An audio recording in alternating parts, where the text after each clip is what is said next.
The wind howled like a banshee. Rain lashed against the old house. Sarah shivered, pulling her coat tighter. The house loomed before her, dark and imposing.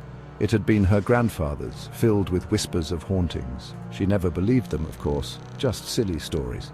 Tonight she would see for herself. The iron gate creaked open with a groan. Sarah stepped onto the overgrown path, each step echoing in the silence.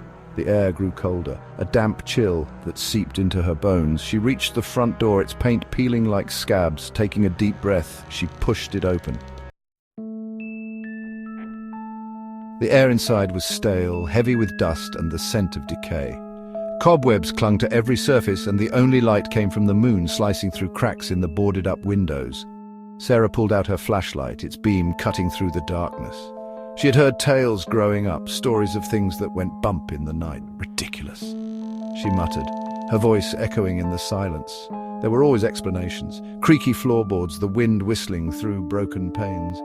She wouldn't let her imagination run wild. This was just an old house, forgotten and left to ruin.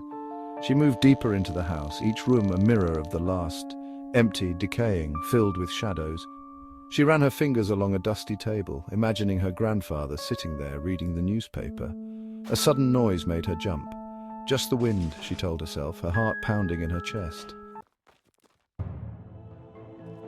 She continued her exploration, the silence broken only by the sound of her own footsteps, or were they?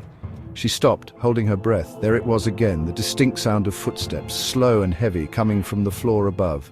Her blood ran cold. Someone was up there. Curiosity warred with fear. She had to know. Sarah crept towards the stairs, each step creaking in protest. The footsteps grew louder, closer. Her hand tightened around the flashlight, her knuckles white. Reaching the top of the stairs, she paused, listening. The footsteps led to her grandfather's old study. The study door creaked open, revealing a room shrouded in darkness.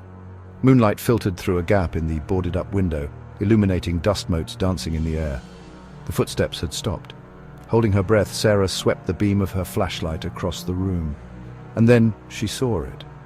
On the wall hung a portrait of her grandfather, his eyes seeming to follow her every move.